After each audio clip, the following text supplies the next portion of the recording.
خطرناک ہے, پورا پڑھ کے سنا دیتا ہوں. مفتی صاحب, میرا شوہر مجھ سے دوسری شادی کی اجازت مانگ رہا ہے اور آپ کے ساتھ سیلفی لا کر دکھاتا ہے. جس دن آپ نے چوتھی شادی کر لی, میں اسی دن اپنے شوہر کو دوسری شادی کی اجازت دے دوں گی. یہ خاتون مجھے کہہ رہی ہے کہ جس دن آپ نے چوتھی کر لی تو میں اپنے شوہر کو دوسری کی اجازت دے دوں گی. ان کا نام بھی میں اناؤنس کر رہا ہوں کیونکہ انہوں نے کہا کہ اس کو ریکارڈ کرا کے یوٹیوب پہ ڈالیں تاکہ یہ سن لینا. تو معروف راشد, پہلے آپ 4 شادیاں کریں, پھر میرے شوہر کو مشورہ دینا اور بیان یوٹیوب پر ضرور ڈالنا, میں لازمی سنوں گی. معروف راشد صاحبہ, یہ تپی ہوئی ہیں معذرت کے ساتھ اور ان کے میاں نے بھی ان کو تپانے کی کوئی کسر نہیں چھوڑی ہے. میرے ساتھ سیلفیاں لے کے دکھا رہے ہیں اور ایسا کرتے ہیں بعض لوگ, مجھے بتا کے کر رہے ہوتے ہیں کہ مفتی صاحب آپ کے ساتھ سیلفی لینی ہے بیوی کو تپانے کے لیے. یہ مجھے بول رہے ہوتے ہیں, ایسے کیس آئے ہیں میرے پاس. میں ان سے کہتا ہوں اس نیت سے یہ کام نہ کریں آپ. بہرحال یہ خاتون غمزدہ ہیں, شوہر دوسری شادی کر رہا ہے. ان کا غم میں سمجھ سکتا ہوں. عورت کبھی بھی سوکن کو برداشت اس کی نیچر کے خلاف ہے. بھئی میرے اوپر سوکن آئے, اس کی محبت کا تقاضا یہی ہے کہ وہ اس عمل کو ناپسند کرے. لیکن اسلام جو ہے وہ اجتماعی ضرورت کو دیکھتا ہے. دنیا میں کوئی بھی قانون اس وقت صحیح کہلاتا ہے جب وہ انفرادی ضرورتوں کو نہ دیکھے بلکہ اجتماعی ضرورتوں کو دیکھے. اگر دنیا میں صرف یہی ایک خاتون ہوتی جو ہماری بہن ہیں معروف راشد صاحبہ, اللہ ان کی عمر میں برکت دے, ہماری یہی ایک بہن دنیا میں ہوتی اور کوئی عورت کو شادی کی ضرورت نہ ہوتی, تو میں سب سے پہلے بیان کرتا, ان کے میاں کو سمجھاتا کہ آپ نے دوسری شادی کا زندگی بھر کبھی نام بھی نہیں لینا, کیونکہ خواتین کی ضرورت پوری ہو گئی ہے. اب آپ ایک بیوی ہے, آپ کی اچھی بھلی زندگی گزر رہی ہے, کیوں میرے ساتھ سیلفیاں لے کے بے گناہ لوگوں کو تپا رہے ہو؟ ٹھیک ہے نا. میں خود ان کو منع کرتا, آپ کو بھی منع کرتا. لیکن مسئلہ یہ ہے کہ خواتین جن مسائل سے دو چار ہیں, بہت ساری خواتین, ان کا اس کے علاوہ اگر کوئی اور حل ہے, یعنی مرد دوسری شادی کرے, اس کے علاوہ اگر کوئی اور حل ہے تو مجھے بتا دیں. میں بھی ایک پہ آ جاؤں گا دوبارہ سے. میں بھی کس پہ آ جاؤں گا کہ بھائی میں نے غلطی کی ہے, میں کس پہ آ جاؤں گا؟ ایک پہ آ جاؤں گا. وہ حل ہے نہیں. ایک مثال دیتا ہوں.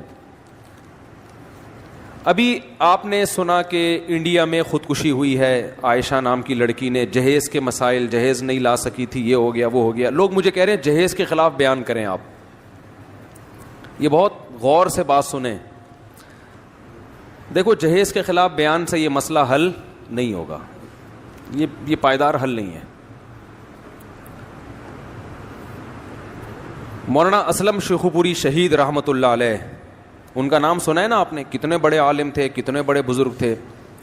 یہ بات ہوگی میرا خیال ہے 2005 یا 6 کی.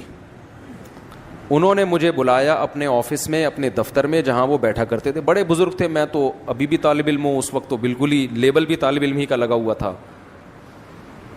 میں ان کے پاس گیا, میں نے کہا جی حضرت آپ نے مجھے بلایا. وہ بڑے تھے, ہم بہت چھوٹے ان کے مقابلے میں. انہوں نے فرمایا کہ مولانا, اچھا ان کا درس قرآن .com کے نام سے درس پوری دنیا میں جا رہا تھا. 2006 کی بات ہوگی میرا خیال ہے. ابھی بھی گاڑیوں کے پیچھے لکھا ہوتا ہے www.darsequran.com. اللہ کرے یہ بات سمجھ میں آ جائے جو میں سمجھانا چاہ رہا ہوں, ہماری اس بہن کی سمجھ میں بھی آ جائے اور دوسری خواتین کی بھی اور آپ لوگوں کی بھی, جو میں سمجھانا چاہ رہا ہوں.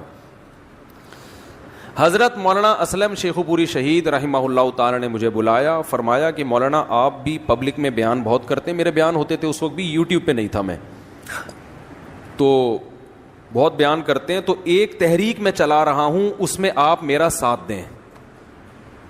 میں نے عرض کیا جی حضرت فرمائیے, آپ ہمارے بڑے ہیں, بزرگ ہیں. فرمایا کہ اتنی کالز آتی ہیں لڑکیوں کے والدین کی, ہماری بیٹی کی شادی نہیں ہو رہی, ہماری بیٹی 45 سال کی ہو گئی, ہماری 50 سال کی ہو گئی, ہمارے ساتھ یہ مسئلہ, ہمارے بیٹی کو طلاق ہوئی ہے, دوبارہ شادی نہیں ہو رہی, وہ بیوہ ہو گئی جوانی میں, دوبارہ شادی نہیں ہو رہی.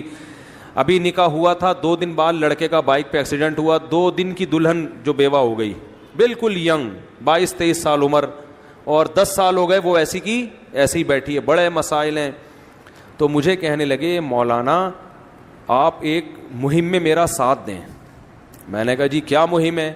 انہوں نے کہا یہ جو جہیز ہے نا, جہیز, اس کی وجہ سے لڑکیوں کی شادیاں نہیں ہو رہی, تو آپ اپنے بیانات میں جہیز کے خلاف مہم چلائیں.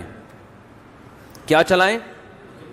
اور فرمایا میں نے احیاء سنت کے نام سے ایک ادارہ کھول لیا ہے جس کا کام ہوگا کہ جہیز کے بغیر جو لوگ لڑکیوں سے شادی کرنا چاہتے ہیں وہ اس ادارے سے رابطہ کریں. اور میں بھی اپنے بیانات میں جہیز کے خلاف مہم چلاؤں گا تاکہ دھڑا دھڑ شادیاں ہونا شروع ہو جائیں. دے مار 4.5, یہ تو میرے الفاظ ہیں, دے مار 4.5. ادھر رشتہ آیا, ادھر لڑکی, لے بھائی لے بھائی, ادھر آیا ہٹو بچوں.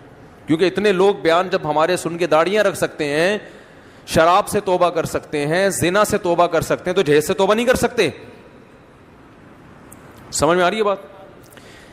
میں نے عرض کیا, میں نے کہا حضرت عرض یہ ہے کہ یہ مہم کامیاب نہیں ہوگی, اور یہ جہیز کے خلاف آپ جتنی بھی مہم چلائیں گے, اللہ کرے میرا یہ بیان انڈیا میں بھی چلے, اور جو لوگ جہیز کے خلاف تقریریں کر رہے ہیں نا بہت زیادہ, اللہ کرے وہ یہ میری باتیں سن لیں.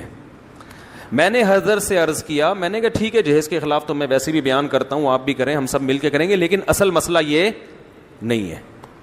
جہیز بھی کسی اور چیز کی پیداوار ہے, کوئی اور غلط کام ہو رہا ہے جس کے نتیجے میں مارکیٹ میں جہیز آیا ہے. وہ غلط کام ختم کریں گے, جہیز مارکیٹ سے کیا ہو جائے گا؟ بولو, خود بخود شارٹ ہو جائے گا. دیکھو ایک گٹر کھلا ہوا ہے کسی کے گھر کے باہر, وہاں مچھر آ کے بیٹھتے ہیں, اور گھر والوں کو ملیریا ہو رہا ہے, محلے والوں کو. آپ ملیریا کے پیچھے پڑے ہوئے ہو ہاتھ دھو کے, ملیریا تو ہوتا رہے گا جب تک گٹر کھلا ہوا ہے اور مچھر وہاں پہ پل رہے ہیں.